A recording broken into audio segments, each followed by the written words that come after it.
Oh. Right, here I am yet again.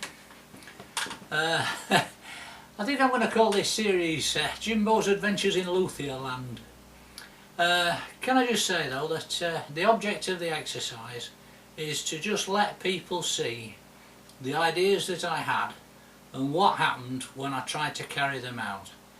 It's just an exercise in sharing the information, if you like, because I've picked up quite a few hints and tips off other people's videos on YouTube, how they made their guitars, and it's helpful. So I'm just trying to repay the compliment. I'm not a luthier or a craftsman, and I'm certainly not a musician or a guitarist. I'm just a chap having a bit of fun knocking these things up and seeing what happens. So if my experiences are of benefit to anybody, that's what this is all about. So, what is the next one? Well, I was in a charity shop the other day and I spotted this thing. It's a steamer. You know the sort of thing, I'm sure. You stick that on a pan of boiling water and the steam goes up through those holes and cooks the vegetables that you've put in there, you see. But the lid. Now, is that not tailor-made to go on the front of a Resonator guitar? Eh? And I mean, it's even, that could almost be a bridge, that. I don't yet know whether it will be or not, but I mean, it's spot on, isn't it? You could even, I suppose, somehow use that as a resonator cone inside. I don't know. I don't think so really, but that is tailor-made for the top. Now, not only that, oh no, I spotted this in another charity shop, and this is, well, I thought it was a hat box at first. You can see why, I'm sure, but it is actually, I think it's some kind of jewellery box. It's got a spinner underneath, like so. Put it on my knee and try and show you. It does that, look. I think it's like a sort of lazy Susan for somebody who's got so much jewellery that they can't be bothered reaching from there to there. Or rather from there to there.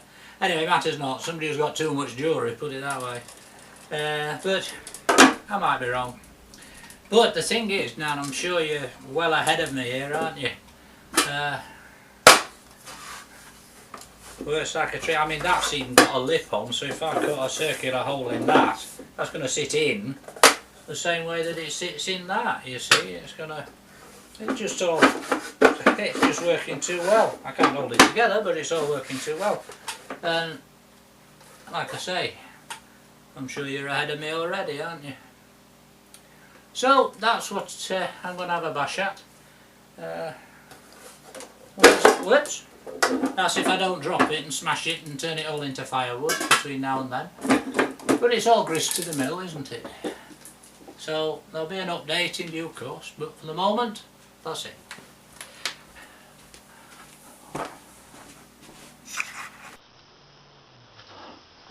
Right, quick look at the starting position. If you hear a buzzing noise, it's my next door neighbour's lawnmower. These are the bits that I've got to start with. Lid off the steamer, I've taken the handle off and I've set it into the lid of the jewellery box, and I've taken the spinner off the jewellery box. I've got a fretboard which I bought ready made from China, a set of machine heads, a couple of bits of this, well, I've got several bits of this, I think it's American white oak. It's a nice wood, whatever it is. Well worth what I paid for it in auction. I can't remember what I paid, but I got a bargain. I got about 20 or 30 of these. Lovely bits of wood. So I'm going to, that is going to be the neck, obviously, and the head. The timber there is too thick for these machine heads, so that's going to have to be cut down somehow, but we'll worry about that in due course. And I'm going to set it so that the top here comes along here, so that the fretboard is level with the top of the saucepan lid. I didn't really want to do that. I wanted it to go below there, but it's not possible. So it's then going to go, it's going to come in on one piece, level there and chopped off. Then I'm going to put another piece underneath which runs along the bottom of the box on here, then comes back up again to emerge out from here. So there's going to be a long down, along, up, out again. That's the idea. The reason for the gap is to allow, I don't want this fastened down to anything solid because I want it to be free to vibrate with the sound of the strings. The electrics, I'm also going to use this as a bit of a test bed because I've got a piezo which fits in a groove to be a bridge, so you've got a live piezo bridge. I've also got some of those stick-on piezo microphones, and I think I might put one of those on the lid, or put one on the woodwork possibly, see what the difference in the sound is there. And I've got an electric pickup as well, which whoops, can go across there. It does mean I'm going to have to build the wood out a bit, but never mind, not insurmountable. I've got some clips, this sort of thing, to go on the box. They're on order, they're coming from China. They're prettier than these, they're nice square ones. I've got 4 of them, so it'll be the proper sort of cigar box type of construction. What else have I got to tell you? Nothing, I don't suppose. I think that's about it for the moment. So I'll try and keep it short. That's it. More to follow in due course. Right, here is a progress update. As you can see, it's taking shape slowly but surely. The design has changed a bit in that instead of, I'd said originally it was going to come along up and then out through the top here, the same as that is. Well, that can't be, because it would mean that the top was in 2 pieces, and I don't think that would do the sound any good. What do I know?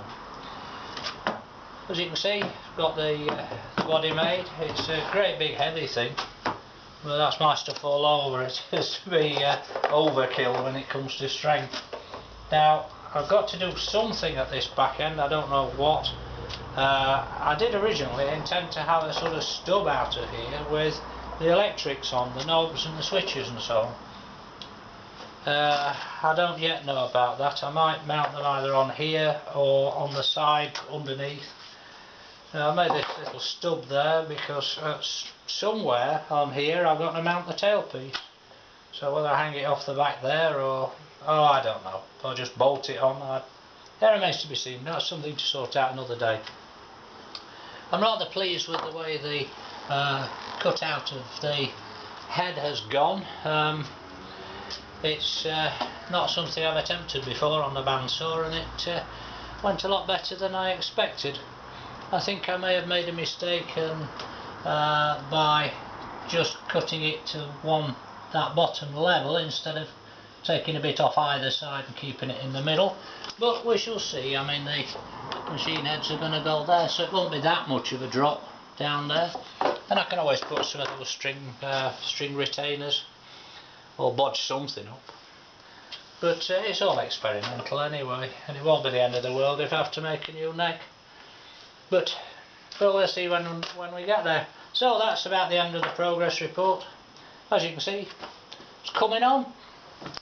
Cheers. Right, welcome to Heartbreak Hotel. Last time I got tired of trying to make my mind up what to do down here at the blunt end about the switches and so forth. Got to the point where it was making my brain hurt, so I thought, well, I'll do something up the pointy end just to keep going for a bit of a change. And as you can see, I fitted the machine heads and made the first version of the nut, which does want trimming down, but that's neither here nor there, that's not the point. The important point is that it's now immediately obvious that the slope on the strings from the nut down to the machine heads is far too great. The strings would probably just flip over the top of the machine heads and undo each other, undo themselves, should I say. So I'm going to have to admit defeat, accept that I cut this in the wrong place, and just simply make a new neck. there would be the alternative, of course, of taking a slice off here and dropping the whole thing down. I may try that, but the thing is, you see, this is a nice machine planed finish, which is just going to be perfect for that to fit on. If I run it down the saw, it's going to be wobbly and all over the place, and not as good, so it might be better in the long run to bite the bullet and make a whole new neck. So I think that's what I'm going to do. And I might be able to use this for something else, something shorter. We shall see. Such is life as a luthier, amateur luthier and bodger deluxe. Cheers.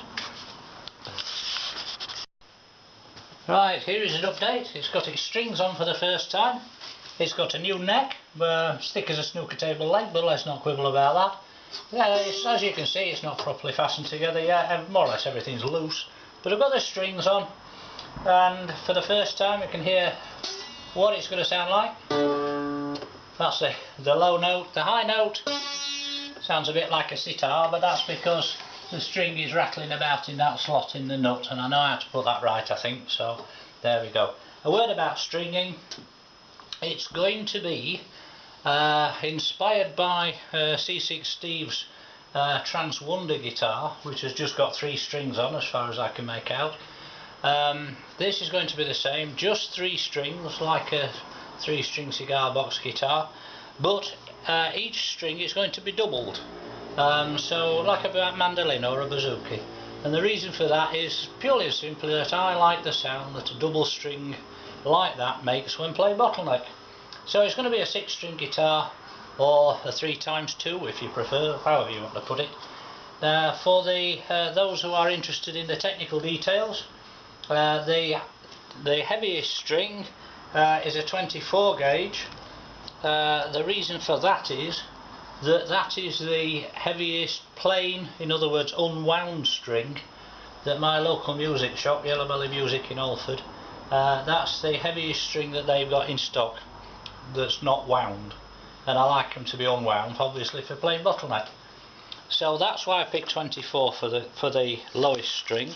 I picked 10 gauge for the highest string because that's what I use on my store-bought electric guitar, again as advised by Andrew at Yellow Belly Music. And using a very complicated scientific and mathematical and musical formula, I decided to have 17 gauge for the middle string, because that's halfway between 10 and 24. Good here, isn't it? Right, so that's the update at this stage. Lots more to do yet, the electrics and all the rest of it, but I am at least a bit encouraged by this, by that. Cheers.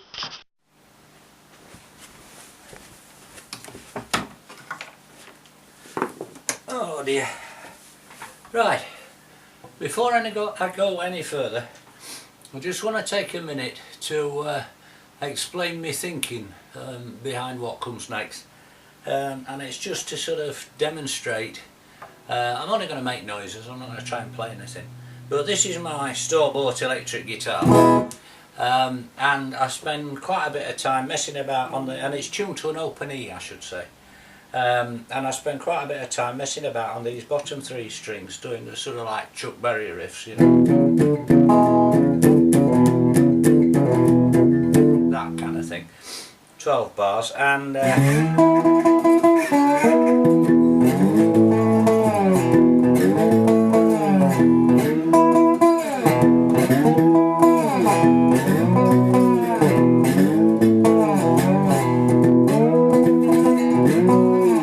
sort of bottleneck stuff like that.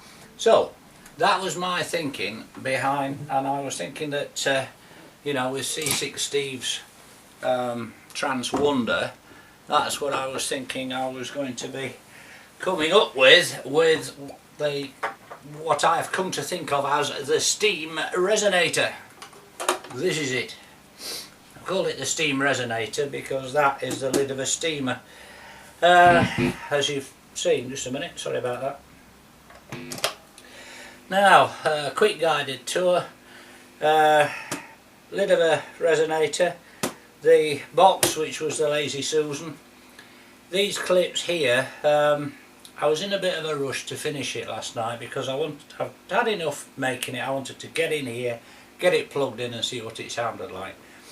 So what I should have done is waited until the chrome catchers came for the edges, because the supplier sent me their own colour, but that's by the by. The bridge isn't properly fastened down yet, but I learnt a bit about how you set the angle there, and now you're wondering what it sounds like. Well, this is acoustic, not terribly good is the answer. Whoops. Yeah, not nice.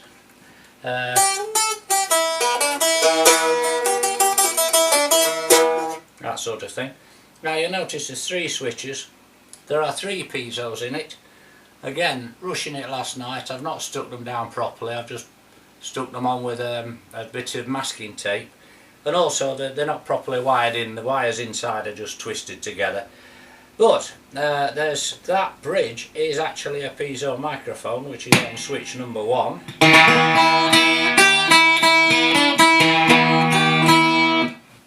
It is quite good for pull-offs.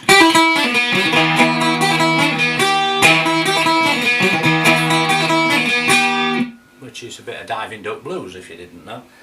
But that is through the bridge. The next one is a piezo which is under the on the lid, about there. In fact, I play the same thing. You see the difference? Quite a big difference. And the other one is a piezo which is on the woodwork just there. It's a lot quieter, which is hardly surprising really, because the vibrations have got to travel through the bridge, through the lid, through the woodwork. But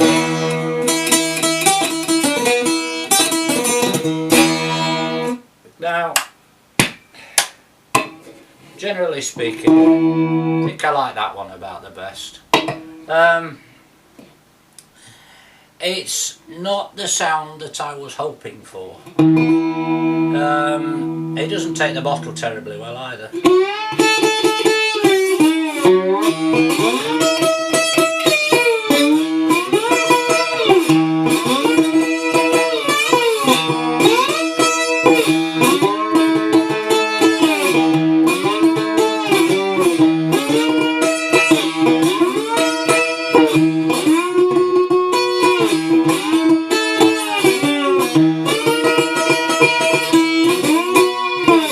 As you can hear. 3, 2, 1, start again. Now I chopped the last video. I'm sorry it ended a bit abruptly, but I chopped it because I went on to say quite a lot of stuff which in the light of events was a waste of time. Having seen that previous video, I must point out that the volume levels which the camera records are subject to an automatic control, and it was obviously cutting in and reducing the volume on that I demonstrated on some of the pickups. The one under the woodwork is substantially quieter, but that's by the by. Now I am indebted to Shane Spiel for his little video on YouTube about the tuning of C6 Steve's Trance Wonder guitar, and that is how I have gone on to tune this, because what you saw in the last little episode was the strings were tuned E, B, E, which is the same bottom 3 tuning for an open E which I showed you on the store-bought guitar. Does that make sense? And they sounded awful.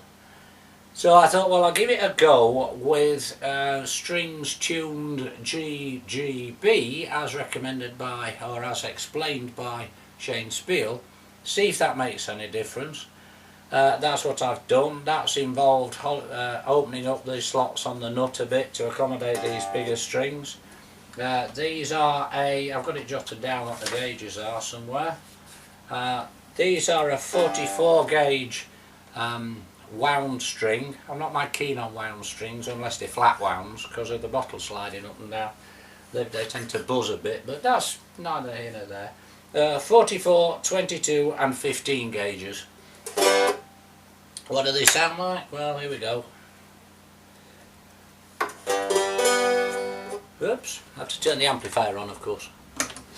I stress it's just a rumour that it makes them better.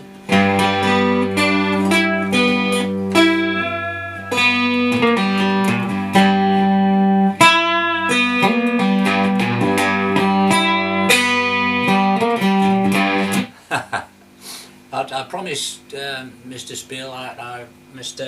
Spiel that I will practice and learn how to play that, seeing as you me so much trouble to explain it. But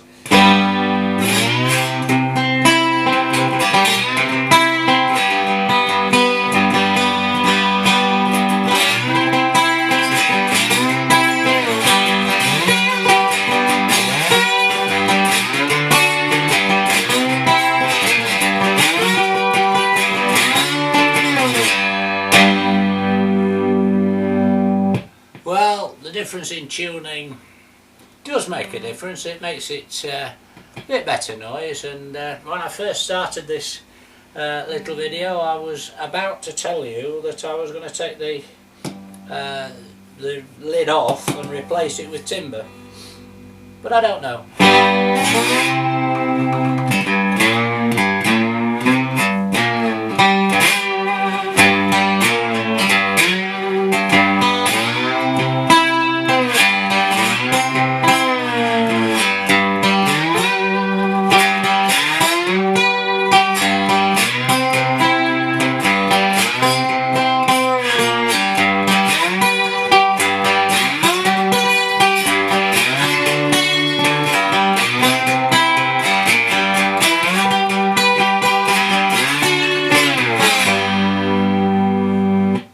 What do you think? That was on the bridge pickup. Oh, and I've got to tell you as well, it's just a little sort of stick of a thing, coated in black plastic, and the way this works, the spacing of the strings is done by this tailpiece, which means that the strings are free floating, if you like, over the pickup, and that's meant that I've budged them slightly, and they've cut into the plastic. And last night the bridge pickup wasn't working terribly well because I think it had damaged it a bit. This morning it seems to be okay, but obviously it's a bad idea to allow the strings to flex over one of those pickups. Just a tip. That's the pickup under the lid.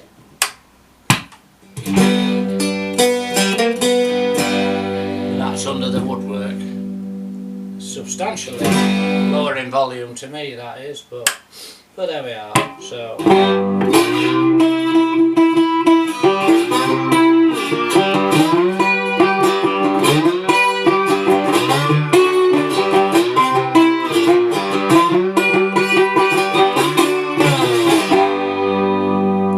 well, there you have it. I was going to call it quits, do away with the lid and replace that with wood and turn it into more or less a straightforward cigar box guitar, albeit a big one. I don't know so much now. I think I'll probably sleep on that and make a decision in due course. But for the moment, the steam resonator. Again, bodger's notes, just up to you if you're thinking of having a go at something like this. Cheers now.